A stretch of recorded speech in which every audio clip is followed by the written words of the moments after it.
दोस्तों, राजनीति के मैदान में इस वक्त ऐसा घमासान मचा हुआ है कि चाय की दुकानों से लेकर टीवी डिबेट तक हर जगह बस एक ही चर्चा चल रही है। कोई कह रहा है लोकतंत्र खतरे में है, तो कोई बोल रहा है सीसीटीवी फुटेज दिखाओ वरना मामला बहुत दूर तक जाएगा। और अब तो ये पूरा मुद्दा सीधे सुप्रीम कोर्ट के दरवाजे तक पहुंच चुका है। कहानी कुछ ऐसी है कि विपक्ष ने चुनाव आयोग के खिलाफ ऐसी जबरदस्त बैटिंग शुरू कर दी है कि शायद आयोग के अधिकारी भी अब फाइलों के पीछे छिपने की जगह ढूंढ रहे होंगे। सबसे बड़ा सवाल यही उठ रहा है कि जब सुप्रीम कोर्ट के बड़े बड़े मामलों की लाइव स्ट्रीमिंग पूरा देश देख सकता है, तो फिर वोटों की गिनती वाले केंद्रों की सीसीटीवी फुटेज जनता को क्यों नहीं दिखाई जा सकती? यह सवाल सबसे जोरदार अंदाज में समाजवादी पार्टी के नेता अखिलेश यादव ने उठाया। उन्होंने कहा कि जब सुप्रीम कोर्ट की सुनवाई मोबाइल पर लाइव देखी जा सकती है, तो चुनाव आयोग आखिर इतना शर्म क्यों कर रहा है? भाई वीडियो चला दो, सच सबके सामने आ जाएगा। अब विपक्ष ने भी पूरी ताकत लगा दी है।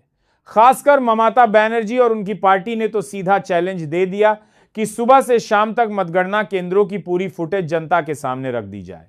उनका कहना है कि अगर हम हारे हैं तो हार मान लेंगे, लेकिन अगर कहीं कोई गड़बड़ हुई है तो मामला सिर्फ दिल्ली तक सीमित नहीं रहेगा। अब जरा सोचिए, चुनाव आयोग के दफ्तर में इस समय कैसा माहौल होगा? एक अधिकारी दूसरे से पूछ रहा होगा, भाई वो हार्ड डिस्क कहां रखी है? दूसरा जवाब दे रहा होगा, पहले चाय मंगाओ फिर देखते हैं। उधर सुप्रीम कोर्ट में भी दिलचस्प माहौल देखने को मिला। अदालत ने साफ शब्दों में सवाल उठा दिया कि आखिर इतने सालों बाद भी चुनाव आयोग की पूरी स्वतंत्रता के लिए मजबूत कानून क्यों नहीं बनाया गया। जजों ने टिप्पणी करते हुए कहा कि हर सरकार विपक्ष में रहते हुए चुनाव आयोग की आजादी की बात करती है, लेकिन सत्ता में आते ही सब भूल जाती है। सुप्रीम कोर्ट की टिप्पणियों ने राजनीतिक गलियारों में हलचल मचा दी। एक जज ने यहां तक कह दिया कि यह इस देश के लिए दुर्भाग्यपूर्ण है कि हर नई सरकार वही करती है जिसकी पहले आलोचना करती थी। वरिष्ठ वकील प्रशांत भूषण ने अदालत में दलील दी कि सरकारें हमेशा चुनाव आयोग की नियुक्तियों में अपना प्रभाव बनाए रखना चाहती हैं। उनका कहना था कि जब तक नियुक्ति प्रक्रिया पूरी तरह स्वतंत्र नहीं होगी, तब तक सवाल उठते रहेंगे। यहां अदालत में एक मजेदार पल भी आया जब वकील ने कहा कि चुनाव आयुक्तों की नियुक्ति बहुत जल्दी में की गई, तो जज साहब बोले, काश जजों की नियुक्तियां भी इतनी तेजी से हो जाया करें। यह सुनकर कोर्ट रूम में मौजूद लोग भी मुस्कुरा दिए। दूसरी तरफ विपक्ष का आरोप है कि संसद में कानून पास करते समय विपक्ष के कई सांसद निलंबित थे, इसलिए ठीक से बहस ही नहीं हो सकी। मतलब विपक्ष का कहना है कि पहले हमें बाहर निकाला गया, फिर अंदर कानून पास कर दिया गया। ये कौन सा मैच था भाई? अब सवाल सिर्फ चुनाव आयोग की स्वतंत्रता का नहीं रह गया है, बल्कि पारदर्शिता का बन चुका है।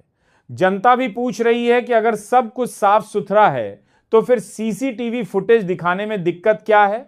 सोशल मीडिया पर भी जमकर मीम्स बन रहे हैं। कोई लिख रहा है, लगता है चुनाव आयोग अपना पासवर्ड भूल गया है। तो कोई कह रहा है, सीसीटीवी कैमरा भी सोच रहा होगा, मुझे लगाया ही क्यों था। अब हालात ऐसे हो गए हैं कि अगर चुनाव आयोग फुटेज दिखा देता है तो विपक्ष को जवाब मिल जाएगा, और अगर नहीं दिखाता तो शक और बढ़ जाएगा। यानी दोनों तरफ से दबाव बना हुआ है। राजनीतिक जानकारों का कहना है कि आने वाले दिनों में यह मामला और ज्यादा गर्म हो सकता है।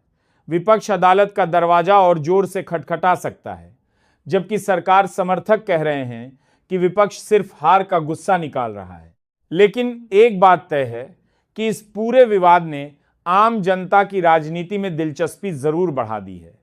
पहले लोग क्रिकेट मैच का स्कोर पूछते थे, अब पूछ रहे हैं सीसीटीवी फुटेज कब आएगी। अब देखना यह होगा कि चुनाव आयोग सच में फुटेज जारी करता है या फिर मामला लंबी कानूनी लड़ाई में बदल जाता है, क्योंकि फिलहाल विपक्ष पूरी तैयारी के साथ मैदान में उतरा हुआ है और सुप्रीम कोर्ट भी लगातार सवाल उठा रहा है।